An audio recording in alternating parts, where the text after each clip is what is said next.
Today, we dive deeper into the dark history of the Communist Party. We'll focus on events taking place after the death of the communist revolutionary Mao Zedong, also known as Chairman Mao. For instance, what really happened during the 1989 Tiananmen Square massacre? Is the historical record accurate, or has it been rewritten? Was the former Communist Party leader's rise to power legitimate? Or was it riddled with deceit and manipulation? And in what ways did his campaign of terror and bloodshed vastly surpass the rulers who went before him?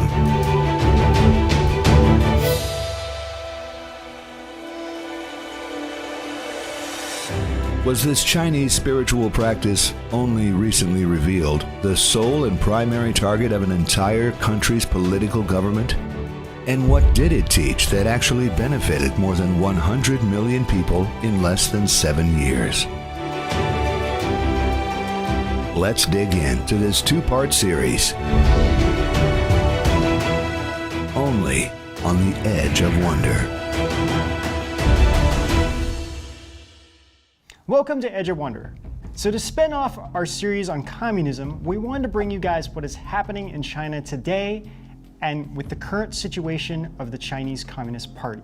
Well, let's start with the Tiananmen Square massacre. So in our previous episode, we covered the rise of communism in China with Mao and its Red Cultural Revolution, how it destroyed traditional culture, religion and faith, how it killed over 100 million people through famines, wars, and brutal killings, and also how it set Chinese people against each other, including even their own family members. It also set a precedent that every 10 years or so, there needs to be a massive suppression of the people in order to instill fear and get them to submit in order for the Communist Party to maintain control. China has 1 billion people.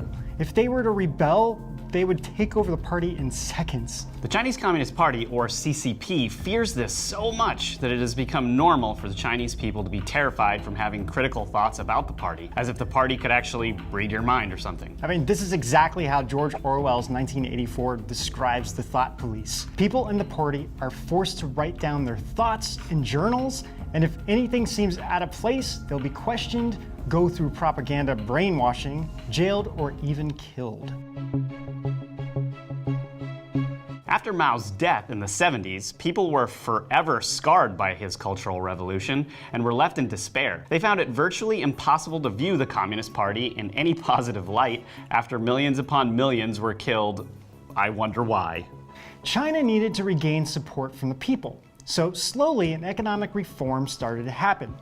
Since the Chinese feared that they could lose everything, they adapted by working hard, saving their money, and staying at a job long term. As a result, this benefited the party, and soon China started to produce more goods and became a leader in international trade. However, this only led to even more political corruption and moral decline. Party members benefited from counterfeiting goods, which actually continues this very day in even more extreme ways. Soon after, Deng Xiaoping led China, and then only the corrupt officials got promoted. After a few more years, some party members started to think that China should follow the ways of the Western world and actually have a reform.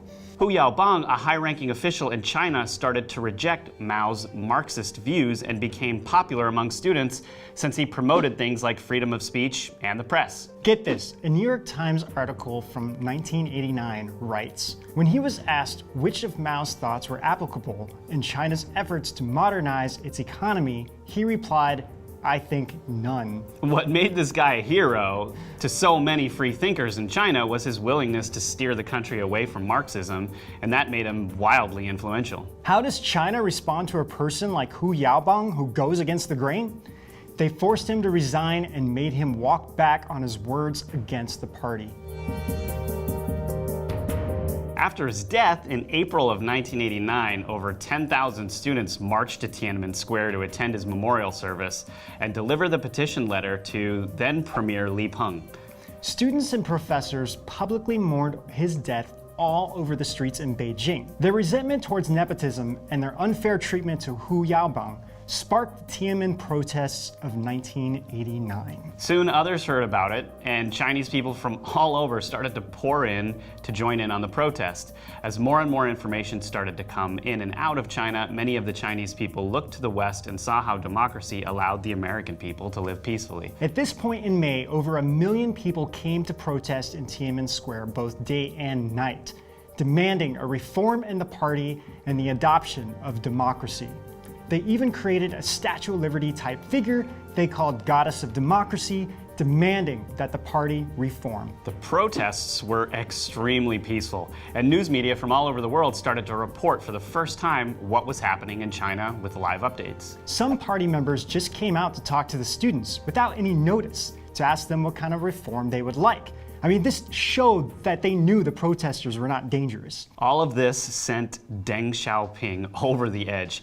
In a rage, he called for all of this to end and ordered the military to remove the protesters with force. Many Chinese officials didn't think military force was necessary, but Deng threatened to arrest the officials who disagreed. However, one person saw his opportunity to rise in ranks. His name is Jiang Zemin. Now, you may be wondering why we're telling you this story when this episode is supposed to be about organ harvesting. Well, it was basically to tell you the story leading up to this worthless piece of cosmic waste. So bear with us while we explain everything. His entire family has been filled with lies and deceit. Although Jiang's father is viewed as a hero, he actually sold out the Chinese to the Japanese, which helped the Chinese Communist Party in the early days rise to power. So in this way, Jiang encouraged the military to be brought in to control the people. Soon a large standoff between the people and the military took place and lasted for days. That's when the tanks came in. You guys might be familiar with the famous tank man, right? He stood alone in front of a line of tanks, preventing them from moving forward. It is one of the most famous photos in the history of ever. To this day, no one knows what happened to him, but many people believe the Chinese military arrested and then tortured him to death. So then on June 4th, 1989, pandemonium broke out as Deng ordered the military to shoot on sight. Tanks shot and trampled the protesters, disabling and killing many of them. The official story from the CCP, which is still in all Chinese textbooks today, is that during the June 4th incident, the students incited violence and attacked the military, and that's why the military opened fire on the students. So the moral of the story is this: the CCP is trying to tell us that the party is always right. So if you want to protest, you are in the wrong, and you will get jailed or killed. Right. Now, compare this with the United States. I guess we should be thankful that we can actually protest anything we want over here in the West, right? In an article by the Epoch Times, Feng Zheng had his legs crushed by a tank who was forbidden to talk about it. They even blamed him for getting violent. The article states, Fang was an athlete denied participation in the Paralympics in China because he would not lie about how he came to be disabled. He was put under house arrest and isolated and discriminated against in his workplace and who he could speak to. If he simply lied on behalf of the regime, he could have been spared some trouble that lasted for 20 years, a struggle with officials over the nature of the truth. According to conservative numbers, over 3,000 people died, with thousands more injured. The CCP has never officially released the numbers because they never do that. Oh, and if you've never heard of this, don't be surprised. I mean, it's even downplayed in the West. For example, Wikipedia calls it the Tiananmen Square protests instead of massacre, and don't even estimate how many died. Why? We don't know. it's Wikipedia, that's why. Correct. After the crumbling of the Berlin Wall and the fall of the Soviet Union, Deng Xiaoping knew he had to have someone in power to not let the Communist Party fall as well. Because Jiang went along with the massacre, Deng knew he could trust Jiang. Jiang did everything he could to make sure he became the new leader of China. He bribed, blackmailed, and shamed anyone who got in his way. Soon, he rose to power as the new leader of China, marking a new era of terror and bloodshed that no other predecessor could even match. Jiang continued carrying out the persecution of Tibetan monks, started to use gangs of China to do his dirty deeds, allowed party members to make illegal drugs which they sold overseas, and was jealous over anyone who he considered a threat. Many party members couldn't even stand this guy. But he moved his own people up into top positions. Basically, all of them were from Shanghai. Other despicable traits of his were that he also was a womanizer who had many extramarital relationships and truly believed that the Chinese people could only be controlled through suppression.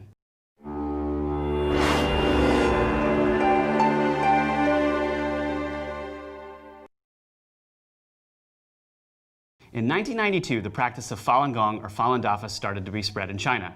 For those not familiar with this, it's a type of Qigong practice similar to Tai Chi that was free to learn and was made popular by Mr. Li Hongzhi. Falun Gong is a cultivation method that has been handed down for thousands of years in private, but was finally brought out publicly throughout the 90s.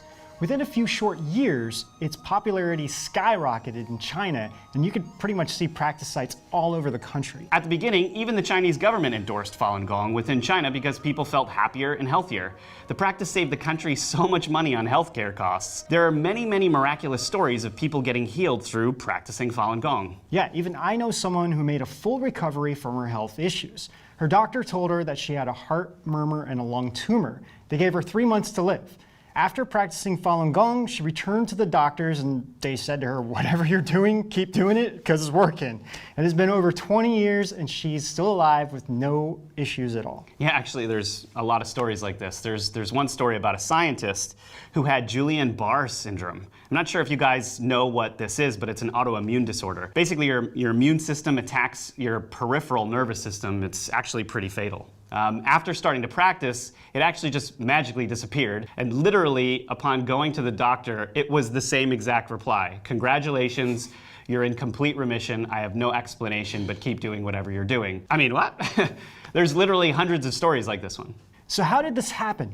Falun Gong is a meditation and spiritual practice that is an advanced self-cultivation practice of the Buddha school system. I mean, we have talked about it before in our previous episode. This means that practitioners focus on something called Xinxing, or one's character. This means striving to become a better person by always looking within when you encounter any hardship, conflict, or when faced with an uncomfortable situation. In essence, one would assimilate their character to the universal principles of truthfulness, compassion, and endurance. By using these qualities, one would judge every action, thought, and intention that we have. I mean, that's what these people were doing, and by doing so, one would then elevate their mind and body, which in return started making their bodies healthier and free of illness. At the same time, one would strive to remove attachments such as wants, anger, jealousy, desires, and so on, with the goal to obtain spiritual perfection, enlightenment, or even more. I mean, this is the Eastern kind of thinking, right? Right. Because Falun Gong instilled hope in the Chinese people and reinvigorated people with traditional values and beliefs in the divine, everyone started to practice. High-ranking party members also started to practice Falun Gong. It got to the point where even rumors spread that Zhang's wife started to practice. They would promote the practice on news programs in China and encourage people to learn it. According to the Epoch Times' 9 commentaries on the Communist Party, Zhang started becoming extremely jealous. He felt since he was the leader, everyone needed to listen to him and no one else. What a man baby. I mean, it really doesn't get any more pathetic than that. Yeah, I mean, all of this sounds good, right? Well, resentment, hatred, and fear built up in him so much that he started to think on how to eliminate the so-called problem, which he saw as a threat to the party. Since everything he was doing was based on killing, lies, and corruption, basically everything that goes against the practice or even the universe. By 1998, the CCP started to conduct their own surveys. They found that more than 100 million people started practicing Falun Gong in China. I mean, this was even more than the registered members the party had itself. Now, in China, they allowed Qigong practices, religious beliefs, and churches and temples and all of that, but you actually would have to register what your beliefs are with the party. Also, most of the head monks and priests in the temples and churches are all party members of the CCP. This is so they have complete control over these religions and limits what a religion can and can't teach. For example, many of the teachings and sayings of Jesus have been removed from the Bible inside China. Anything that the CCP would consider a threat would be removed. There are many underground Christian churches which are also being heavily persecuted. According to a report from the South China Morning Post, over 140 million Christians suffered high levels of hostility in Asia last year alone. In fact, the Christian persecution is very underreported. There are even people risking their lives smuggling in the full version of the Bible after the CCP modified the one that is currently being used. Well, coming back to April of 1999, a few Falun Gong practitioners were arrested by the police in the city of Tianjin. Practitioners felt the need to do something, and soon a grassroots movement started where practitioners went to Beijing to peacefully appeal at Zhongnanhai, which is the party's central headquarters. Over 10,000 people showed up, mostly elderly and families, to ask for the release of their fellow practitioners and to stop the government from persecuting the practice. According to many reports, they were very peaceful, mostly meditating and even picking up litter and cigarette butts from the ground from the police officer. And I mean, you guys know how many people smoke in China. There's a lot of cigarette butts. According to the Minhui.org website, 3 practitioners met with then Premier Zhu Rongji to ask for the release of the people arrested in Tianjin and for protection of Falun Gong practitioners' right to follow their beliefs. Zhu agreed that Falun Gong should be practiced freely, and by nightfall, the arrested people in Tianjin were released. The demonstrators dispersed quietly and went home, trusting that the Chinese leaders would follow through on their promise. However, Jiang began to become more infuriated and started to worry that if all China practiced this, his life would be in danger somehow. Plus, he was jealous of the practice itself and the following it had. Then, on July 20th, 1999, Jiang ordered that Falun Gong be labeled officially illegal to practice and demanded that the police arrest, detain, and even kill those who were found practicing either in public or even in their homes. The media switched from encouraging people to practice to telling people that practitioners eat their babies, commit suicide, are involved in terrorist activities, and other slanderous things. Business owners were forced to fire any employees who practiced, or the CCP would take over their businesses. The government confiscated bank accounts of practitioners, and most couldn't return home to their family members in fear that even they would be arrested. Students were expelled from school, and any of the teachers or professors who were practicing were arrested on the spot. Jiang figured that in 3 months he would have Falun Gong completely wiped out of China. However, something happened that he never expected. The people would not give up their practice. The party built prisons just for Falun Gong practitioners and Christians to torture, make them do forced labor work day and night. They used the most vile methods of abuse and torture to try to pry names and family members, and then they would go arrest them too. The methods the CCP used are beyond anything used from any past communist regime. They shocked and beat practitioners with electrical batons, focusing on the genitalia, force-fed victims with feces and urine, put cigarette butts out on their bare skin, impaling of fingernails with sharpened bamboo sticks, and I mean, the list really does go on. But this is just the beginning. They also use something called tiger bench. The victims are placed on a bench with his or her legs stretched out and tied tightly with straps. Bricks are then placed under the victim's heels, with more layers added until the straps break, causing unbearable pain. Some are like this for days, weeks, or even months. The movie Letters from Masanja is about how a jailed Falun Gong practitioner was able to secretly send a letter about his life in hell inside a Halloween toy, which was sold in the US and found by a woman. The movie is about the man who actually wrote the letter and realizes it was found. He tells his story in real time, even though he knows his life is in danger, to expose the torture he went through along with many others, all while still living inside China. 我们当时心里非常恐怖，这个感受就是五马分尸那感觉。有良心，没法看。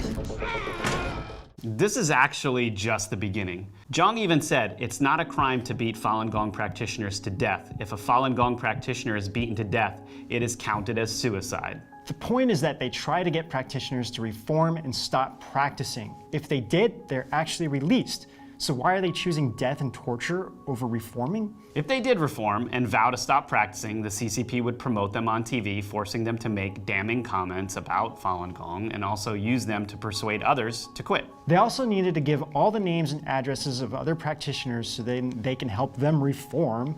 So instead of betraying their consciousness and their friends and family, many would rather suffer the torture or even die. I mean, many people benefited so much from this practice that they felt like they would be betraying it if they were to say something bad about it. Similar to why the Christians refused to give up their faith during the Roman persecutions after Jesus' crucifixion, and in China now too. After a few years, the CCP wanted to find more ways to benefit from all those people they had in labor camps. Zhang realized how healthy all of these spiritual and religious people are. So he concocted something so evil and horrible that no dictator in the past could even compare to. They realized that one person's body was worth millions in organ transplantations. Thus, organ harvesting was done on a scale so massive that it became a huge money-making operation for the entire CCP, and even for international businesses and foundations. Sadly, even a few of our own presidents made it easier for China to sell illegal organs on the international market and even the black market. But we'll get into all of this and more on our next episode of illegal organ harvesting and how this is a military operation. So until then, we'll see you guys out. On the edge, he bribed, blackmailed, and shamed anyone who got in his way. Soon, he rose to power as the new leader of China, making a new error. Correct, that was an error. That's definitely going to be in the... A new error of bloodshed. It was an error, John. You suck, my friend.